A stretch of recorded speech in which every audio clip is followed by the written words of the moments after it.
자, 오늘 아침 우리들은 사사기 6장 14절로부터 16절까지 말씀을 본문으로 해서 내가 어떻게요? 라는 제목의 말씀으로 우리들의 함께 은혜 나누고자 합니다. 여러분, 사사기 6장 14절부터 16절까지 우리들의 본문을 함께 읽도록 하겠습니다. 여호와께서 그를 향하여 이르시되 너는 가서 이 너의 힘으로 이스라엘을 미디안의 손에서 구원하라. 내가 너를 보낸 것이 아니냐. 내가 너를 보낸 것이 아니냐 하시니라. 그러나 기드온이 그에게 대답하되 오 주여, 내가 무엇으로 이스라엘을 구원하리까? 내가 어떻게, 나 같은 사람이 어떻게 이스라엘을 구원하리까? 그렇게 기드온은 우리 하나님께 퀘스처닝을 하고 있습니다. 보소서, 나의 집은 므낫세 중에 극히 약하고 나는 내 아버지 집에서 가장 작은 자니이다 하니 여호와께서 그에게 이르시되 내가 반드시 너와 함께하리니 내가 반드시 너와 함께하리니. 우리 주님의 약속을 눈여겨보시기 바랍니다. 내가 반드시, 주님께서 뭐라고 말씀하시면 그 말씀엔 다른 말이 부연될 필요가 없이 언제나 진리이고 진실이고 그리고 반드시 이루어질 하나님의 약속이 그 말씀 속에 담겨 있어요. 그런데 때로는 하나님께서 진실로 진실로 너희에게 이루노니, 우리 신약 성경의 예수님의 말씀 가운데도 늘 모든 것이 진실이시지만 내가 진실로 진실로 너희에게 이루노니 라고 특별히 주님이 하시는 말씀이 진실이라고 하는 걸 강조하시는 부분이 있습니다. 여기도 마찬가지로 내가 너와 함께하리라 라고 이미 약속하셨는데, 그런데도 기드온이 믿지를 못하고 또 하나님 앞에 의혹을 제기하자 하나님께서 내가 반드시, 이 반드시라고 하는 이 단어를 사용하셔서 주님이 하고 계신 이 약속이 반드시 실현되어질 약속이라고 하는 걸 분명히 하고 계십니다. 내가 반드시 너와 함께하리니 내가 미디안 사람 치기를. 자, 이 미디안 사람들이 동방 사람들과 아말렉 사람들과 정말 메뚜기 떼처럼 올라온 그 무수히 많은 미디안 군대를 마치 한 사람을 치듯이 그렇게 기드온이 물리치게 될 것이다. 미디안 사람 치기를 한 사람을 치듯이 하리라 하시니라. 이게 오늘 우리들의 본문입니다. 여러분, 우리가 누군가에게 정말 어떤 거짓도 없는 나의 진심을 이야기하는데 그 진심이 그에게 받아들여지지 않는다고 생각할 때 그게 얼마나 답답하고 가슴 아픈 일일까? 한번 생각해 보십시오.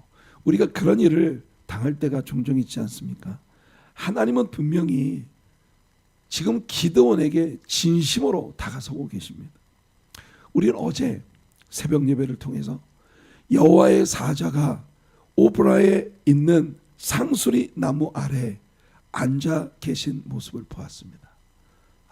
이것은 마치 예수님께서 우리 집 거실 소파에 찾아오셔서 거기 앉아 나를 부르고 계신 그런 광경과 같은 모습이라는 거죠. 여호와의 사자가 직접 기드온에게 찾아오셔서 그에게 말씀하시는데 기드온은 그의 말을 아직도 믿지 않고 있네요. 여호와의 사자는 대뜸 기드온을 향해 너 큰 용사여, You mighty man of valor, 너 큰 용사여, 그렇게 부르셨습니다. 물론 우리는 어제 기드온이 행한 모든 일들은 기드온의 실력이 아니라 하나님의 실력이었다. 기드온 같은 사람을 들어서 하나님의 일꾼으로 삼아주신 하나님의 실력이었다라고 하는 그런 말씀을 어제 우리 같이 나누었습니다. 여호와의 사자는 기드온에게 그가 진정으로 강해질 수 있는 비결이 무엇인지 이미 선포하셨습니다. 여호와께서 너와 함께 하시도다. 그것이 기드온이 강해질 수 있는 유일한 비결이죠. 모든 힘과 능력과 승리의 시크릿은 우리와 함께 하시는 하나님께 있습니다. 자, 오늘 우리가 펼쳐놓고 있는 말씀을 보니 기드온은 너 큰 용사여 여호와께서 너와 함께 하시도다 라고 말씀하고 계신 여호와의 사자의 말씀을 믿지 않고 있습니다. 먼저 기드온은 여러 가지 퀘스처닝을 하고 있어요. 상당히 냉소적인 그런 질문들을 우리 주님께 던지고 있습니다. 뭐라고요? 여호와 하나님이요? 예, 내가 그분에 대해서 듣긴 했어요. 아직도 그분이 우리를 돌보고 계신다고요? No kidding. 지금 여기 이루어지고 있는 이 모든 현실들을 보세요. 이게 사람 사는 겁니까? 이게 사람 사는 건가요? 열심히 농사 지어 놓으면 추수 가을 거지를 할 때가 되면은 메뚜기 때 같이 원수들이 올라와서 모든 걸 빼앗아 가고 있습니다. 그런데 하나님이 아직도 이스라엘을 돌보고 계신다고요? 첫 번째 퀘스처닝이 하나님이 아직도 우리를 돌보고 계신다고요? 그럴 리가요. 이렇게 상당히 냉소적인 반응을 보이고 있는 것이 기드온의 이야기였습니다. 기드온은 하나님께서 이스라엘을 버리셨다고 단정했어요. 과거엔 하나님께서 놀랍게 역사하셨다는 이야기를 들은 적이 있다고 빈정됩니다. 그러나 지금은 하나님 도대체 뭐라고 계시느냐? 어쩌면 기드온의 마음에 하나님은 저 뒷방에 앉아 간섭이나 하는 이제는 너무 늙으셔서 도저히 우리들의 삶에 직접적으로 개입하셔서 성경시대에 그렇게 하셨던 것처럼 어떤 좋은 일도 우리들을 위해서 행하실 수 없는, 그리고 율법적인 간섭이나 하면서 우리를 괴롭히는 종교적인 화석화되어진 굳어있는 하나님이 아닌가. 그게 기드온의 하나님에 대한 생각이었던 듯 싶습니다. 사실 기드온의 이런 모습은 얼마나 많은 때에 오늘 예수님을 믿는 우리들의 모습을 보여주고 있는 그런 그림인가요? 여러분은 하나님께서 아브라함에게 하셨던 그 일들을 여러분에게도 하실 수 있다는 걸 믿으십니까? 하나님은 이삭에게 행하셨던 그 일을, 야곱에게 행하셨던 그 일을 정말 엉터리 없이 남의 발꿈치를 잡는 비열한 삶을 살던 야곱을 이스라엘이 되게 만드셨던, 현실적으로 사람을 바꾸시고 사람에게 변화를 가져다 주시며 한 사람을 정말 엉망진창의 삶으로부터 하나님의 권능의 손에 붙들려 깊은 영성을 가진 하나님의 사람으로 쓰임받게 만드시는 그 역사, 여러분 베드로에게 행하셨던 그 일을, 바울에게 행하셨던 그 일을 바로 오늘 이 시간 저와 여러분들에게 행하실 수 있다는 걸 우리는 믿고 있나요? 그분들이 주의 종들이어서 이 질문은 여러분에게 맞지 않는 별개의 질문이라 생각하시나요? 그렇다면 빌립 집사님이나 스데반 집사님 같은 분들은 어떻습니까? 브리스길라와 아굴라 같은 이들은 어떤가요? 우리는 그들을 사용하셨던 그 하나님이 우리들에게도 변화를 주시고 은혜를 주셔서 우리를 여전히 사용하실 수 있는 살아계시고 역사하시고 뜨거운 사랑의 마음을 가지고 긍휼로 자비로 은혜로 우리를 돌보아 주시는 살아계신 하나님이시라는 사실을 믿어야 합니다. 그 믿음이 오늘 우리에게 일어나게 되기를 예수님의 이름으로 축원해 드립니다. 여호와의 사자는 기드온에게 여호와께서 너와 함께 하시도다 라고 약속의 말씀을 선포하신 후 오늘 우리의 본문에서 기드온에게 이렇게 명하셨습니다. 여호와께서 그를 향하여 이르시되 너는 가서 이 너의 힘으로 이스라엘을 미디안의 손에서 구원하라. 내가 너를 보낸 것이 아니냐 하시니라. 여러분, 하나님께서는 기드온에게 너는 가서 이 너의 힘으로, 너에게 힘이 있다, 하나님이 그렇게 선포하고 계십니다. 하나님은 너에게 힘이 있다고 말씀하시는데 기드온은 아직도 나는 약하다고 말합니다. 하나님은 너의 이 손으로 미디안을 한 사람을 치는 것처럼 너무나 손쉽게 멸하게 될 것이다 라고 말씀하시는데 기드온은 아직도 하나님이 진짜 나와 함께 하십니까? 라고 묻고 있는 것입니다. 하나님은 기드온에게 말씀하십니다. 너를 보낸 자가 누구냐? 네가 가고 싶어 가는 게 아니지 않느냐? 너를 보낸 자가 누구냐? 나 여호와가 너를 보냈다. 나 여호와가 너를 보냈다. 이미 12절에서 내가 함께하리라 하셨던 그 주님이 여기 14절의 말씀에서 내가 너를 보냈다. 너의 힘은 바로 나다. 너의 힘은 바로 나다. 우리는요, 창세기 15장에서 내가 너의 지극히 큰 상급이고 내가 너의 방패라고 선포하시는 하나님의 말씀을 아브라함이 믿었을 때에 그 믿음을 그의 의로 여기셨다고 하는 하나님의 선언을 우리는 봅니다. 성도 여러분, 어떻습니까? 아브라함처럼 우리가 하나님의 약속을 믿을 때 그 믿음을 하나님은 우리의 의로 여겨 주시는 것입니다. 그 은혜 가운데 거하는 저와 여러분들이 되기를 예수님의 이름으로 축복해 드립니다. 우리는 이 광경에서 모세처럼 기드온이 마치 모세처럼 행동하고 있는 모습을 우리가 봅니다. 내가 어떻게 합니까? 난 못합니다. 보낼 만한 자를 보내소서. 난 입이 둔합니다. 난 말을 못합니다. 나는 바로의 궁에서 미움받고 쫓겨난 사람입니다. 그런 내가 바로에게 가서 무엇을 말한들 바로가 내 말에 귀를 기울여 줄까요? 하나님, 말도 안 됩니다. 나 같은 사람이 뭘 합니까? 오늘 우리들의 말씀의 제목이 뭐예요? 내가 어떻게? 나 같은 사람이 어떻게 이 일을 한단 말입니까? 모세는 하나님이 자신을 잘못 선택하셨다는 121가지 이유를 댈 수 있는 사람이었습니다. 자기는 못한다. 난 부족하다. 안 된다. 기드온은요, 적어도 지난 역사 가운데 자기들의 조상들에게 하나님이 개입하셔서 그들로 하여금 애굽에서 나와 광야를 지나 약속의 땅에 들어오게 하셨다는 걸 안다고 말했습니다. 그 말이 무슨 뜻입니까? 기드온은 모세를 잘 알고 있었다는 뜻입니다. 왜냐하면 기드온이 과거에 하나님이 역사하셨다는 건 내가 들었다. 그 과거에 역사하신 역사가 누구의 역사입니까? 모세의 역사거든요. 나는 안 된다. 난 못한다. 나 같은 자가 뭘 합니까? 모세는 수많은 이유를 하나님께 댈 수 있었어요.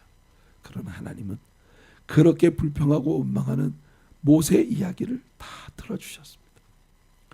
여호와께서 이르시되 내가 애굽에 있는 내 백성의 고통을 분명히 보고, 여호와 하나님은요 보시는 분입니다. 그가 눈을 지으신 분이시니 어찌 보지 못하시겠습니까? 그들이 그들의 감독자로 말미암아 부르짖음을 들었다.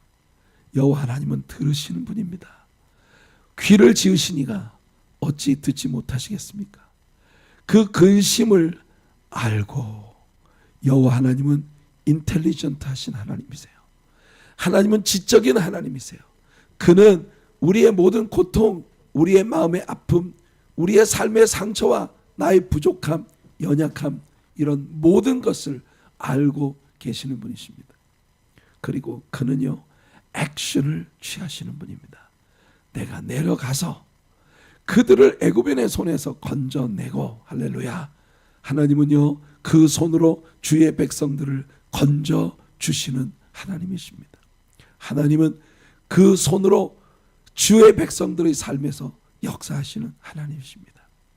그 땅에서 그들을 인도하여 아름답고 광대한 땅, 젖과 꿀이 흐르는 땅, 곧 가나안 족속, 헷 족속, 아모리 족속, 브리스 족속, 히위 족속, 여부수 족속의 지방에 데려가려 하노라.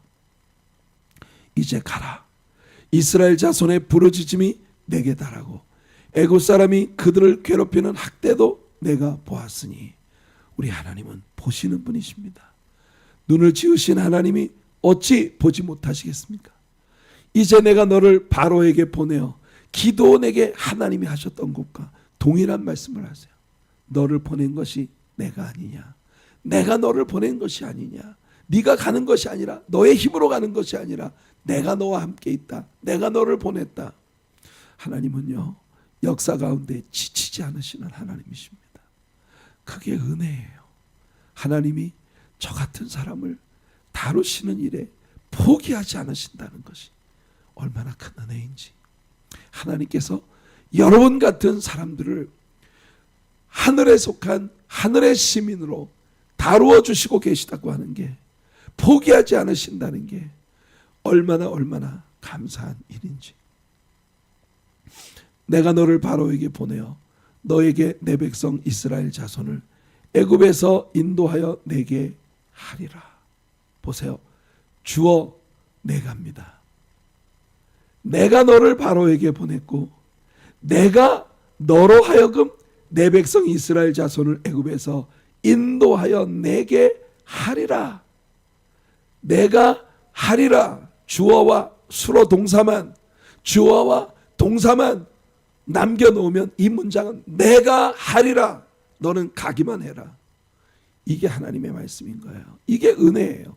오늘도 하나님은 저와 여러분들에게 동일한 말씀을 하고 계십니다. 내가 하리라. 너는 내가 세워주는 자리에 있기만 해라. 내가 시키는 일을 하기만 해라. 너는 나에게 순종하기만 해라. 나에게 순종하기만 해라. 나를 믿어라. 내가 할게. 내가 할 거야. 하나님은 우리에게도 동일한 약속의 말씀을 들려주시고 계십니다.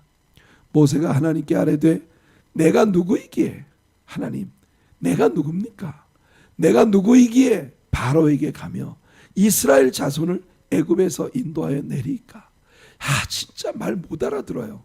그렇죠? 여러분 진짜 답답하지 않습니까? 기드온하고 똑같아요. 기드온하고 똑같은 것이 내가 누구기에, 아니 하나님이 언제 자기 보고 하랬습니까? 내가 하겠다는 거거든요. 내가 하겠다 하시는데 내가 누구기에 이런 일을 한단 말입니까? 내가 누구기에 이런 일을, 내가 어떻게 모세와 동일한 질문을 기도는 하나님께 쏟아놓고 있어요. 하나님이 이르시되 내가 반드시 너와 함께 있으리라. 내가 반드시 너와 함께 있으리라.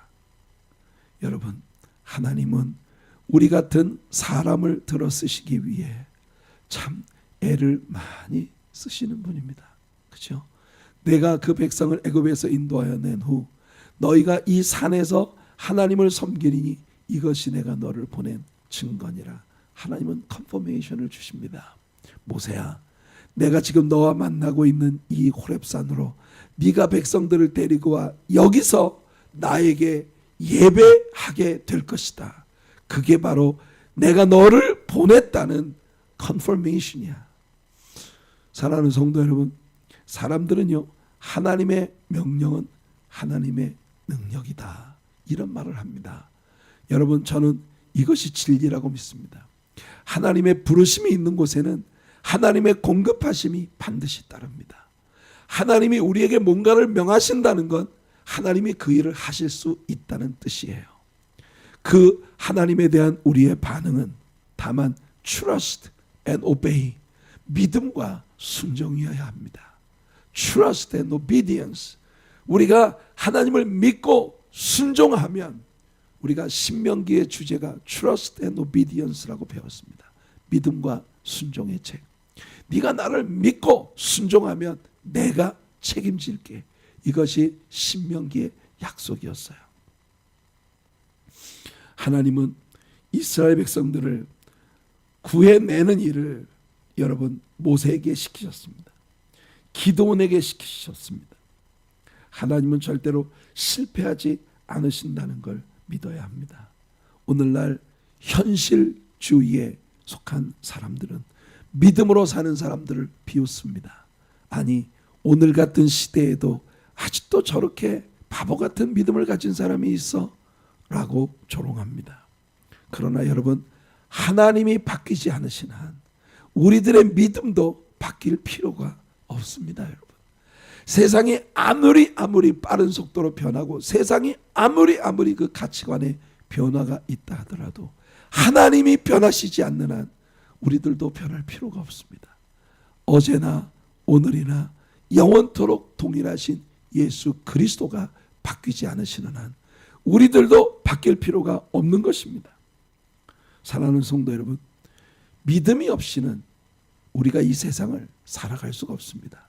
많은 사람들이 나는 믿음이 없다 말합니다. 믿음이 없으면 우리 못 삽니다. 여러분, 내가 호흡할 수 있는 공기가 이 산소가 이 대기에 하나님께서 예배해 주셨다는 걸 믿지 못한다면 우리는 어떻게 숨을 쉬고 삽니까? 매일매일 여러분들이 타고 다니는 자동차가 갑자기 폭발하지 않는다는 믿음이 없다면 어떻게 여러분들의 하루를 출근길에 시작할 수가 있겠습니까? 여러분, 하루하루의 우리의 삶은 늘 위기와 도전에 부딪히고 있습니다. 올여름 학자들은 엘니뇨 현상으로 말미암아 온 세계에 기록적인 그런 폭우, 홍수, 태풍, 어마어마한 자연재해들이 사방에 여기저기서 돌발적으로 나타나게 될 것이라 경고합니다. 그래도 우리는 하나님을 믿습니다. 세상 사람들이 뭐라고 해도 우리는 하나님을 믿습니다. 여러분들은 어떻게 비행기를 타나요? 여러분들은 어떻게 은행에 여러분들의 돈을 맡기십니까? 우리에게 무슨 일이 일어날 줄 알고 여러분들은 어떻게 이 세상에 투자하며 삽니까? 믿지 않으면 우리는 세상을 살 수가 없어요. 믿지 않으면 온통 걱정뿐이고 믿지 않으면 우리는 살 수 없어요. 그런 우리가 살아가고 있는 세상도 믿는데 우리와 함께 하신다 약속하시는 그 하나님을 우리가 믿지 못한다는 말입니까? 여러분, 진정한 믿음의 정체는 뭐냐?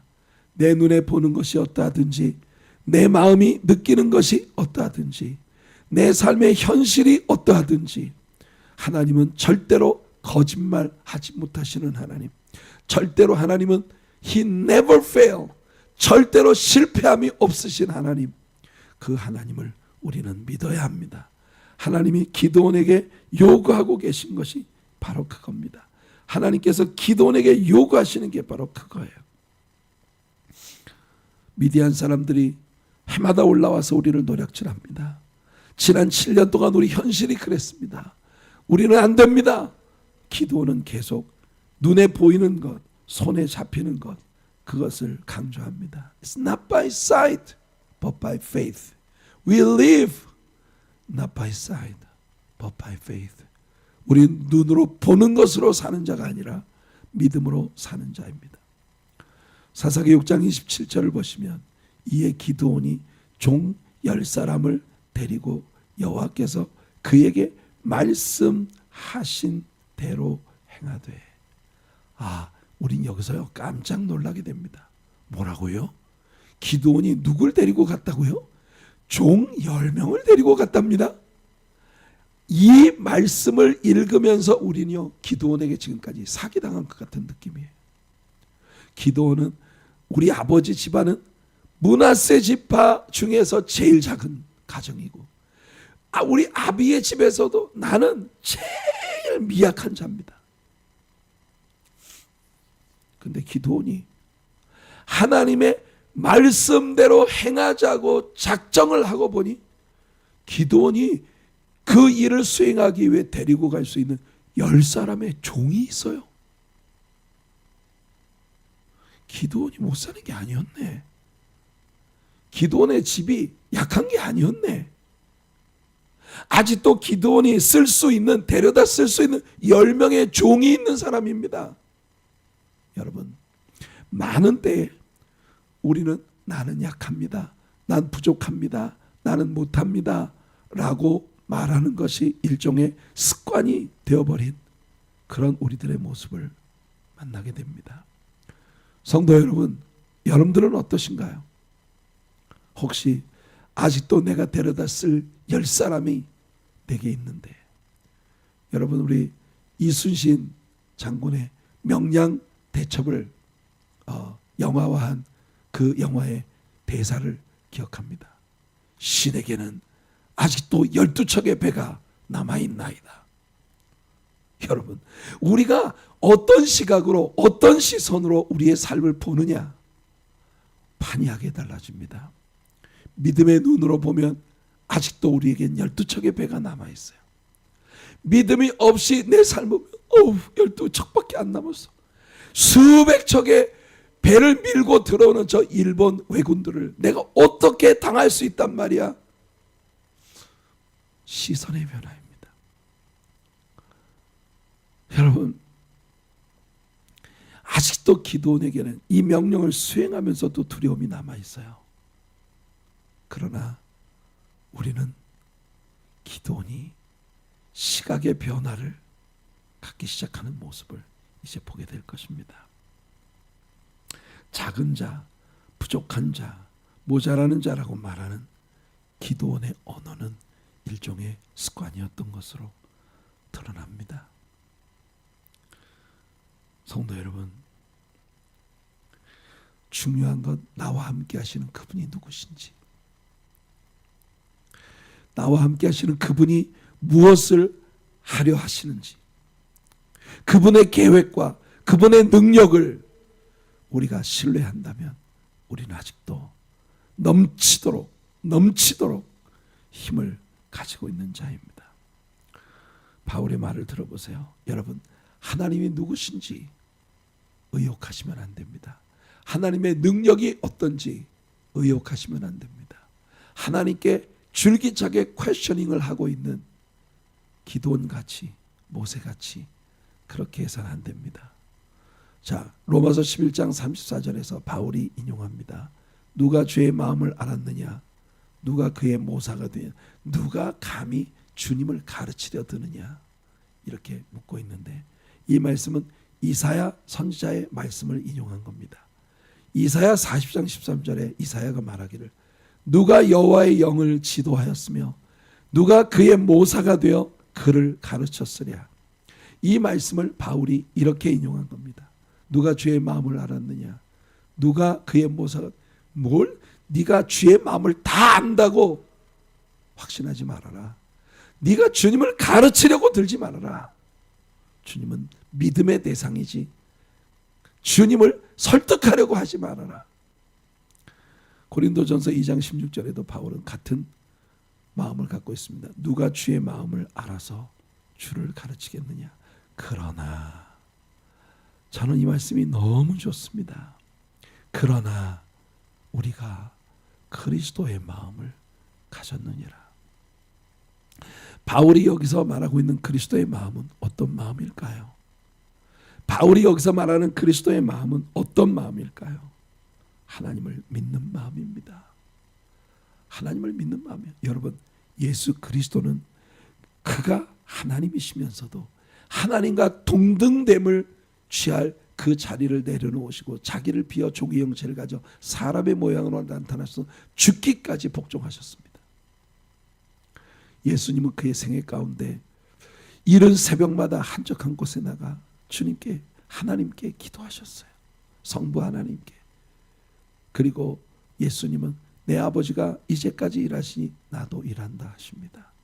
그리고 예수님은 내 아버지가 나를 시켜 보내신 그 일을 나는 하고 있다고 늘 말씀하셨습니다. 성도 여러분, 주님께 대해 의혹하지 마시기 바랍니다. 주님 사이드는 문제가 없습니다. 욥기 11장 7절에서 욥이 선언합니다. 내가 하나님의 오묘함을 어찌 능히 측량하며 전능자를 어찌 능히 완전히 알겠느냐. 성도 여러분, 우리는 전능하신 하나님을 완전히 알지 못합니다. 전능하신 하나님은 아직도 나를 향해 너는 전쟁에 능한 용사라고 부르십니다. 너는 전쟁에 능한 용사다. 하나님이 무지하신가요? 하나님이 모르셔서 그렇게 말씀하십니까? 하나님은 내가 누군지 잘 아십니다. 내가 누군지 잘 아시는 만큼 하나님이 나를 들어 무슨 일을 하려 하시는지, 하나님 자신이 하고 싶으신 일이 뭔지 하나님은 명확하게 알고 계신 하나님이십니다. 우린 그걸 믿어야 합니다. 우리에게 선택의 여지는 하나밖에 없어요. 주님의 약속의 말씀들, 내가 함께 하겠다. 내가 미디안 군사들을 마치 한 사람처럼 물리치게 될 것이다. 하나님의 말씀을 바울 사도는요, 믿음의 말씀이라고 부릅니다. 말씀은 믿어야만 하는 믿음의 대상이다. 바울의 선언이에요. 로마서 10장 8절에서 바울이 말합니다. 그러면 무엇을 말하느냐? 말씀이 내게 가까워. 여러분, 하나님의 약속의 말씀만 내게 있다면 우리의 구원과 우리의 역사는 얼마큼 우리에게 가까우냐? 내 입에 있고 내 마음에 있다. 곧 우리가 전파하는 믿음의 말씀이라. 말씀은 믿음의 대상입니다. 말씀은 토의의 대상이 아니에요. 말씀은 논쟁의 대상이 아니에요. 하나님의 입으로부터 선포된 말씀은 믿음의 대상입니다. 그래서 바울은 17절에서 다시 선언하기를 믿음은 들음에서 나며 들음은 그리스도의 말씀으로 말미암았느니라. 성도 여러분, 오늘 하나님께서 우리에게 믿음을 주시기를 원합니다. 내가 어떻게요? 나 같은 사람이 어떻게요? 대체 나 같은 사람이 뭘 할 수 있단 말입니까? 라고 묻고 있는 모세 같은, 기도원 같은 우리들에게 하나님께서 이 믿음을 주시기를 축복합니다. 오늘 적용 말씀입니다. 로마서 1장 17절입니다. 복음에는, 하나님의 말씀에는 하나님의 의가 나타나서 믿음으로 믿음에 이르게 하나니. From faith to faith. 믿음에서 믿음으로 이르게 하나니 기록된 바 오직 의인은 믿음으로 말미암아 살리라 함과 같으니라. 이것이 오늘 우리를 향한 하나님의 약속입니다. 성도 여러분, 믿음으로 사는 우리들이 되기를 원합니다. 앞으로 기도원이 믿음으로 살기를 결정했을 때 그의 삶에 나타나게 될 놀라운 역사를 우리는 인조하게 될 겁니다. 그런 것처럼 여러분 자신의 생애 속에 나타날 하나님의 역사를 마치 제3자처럼 하나님이 여러분의 삶에서 역사하시는 그 모든 일들을 인조하는 그런 은혜와 축복이 여러분들에게 나타나게 될 줄로 믿습니다. 오늘이 그 시작의 날이 되기를 축복합니다. 거룩하신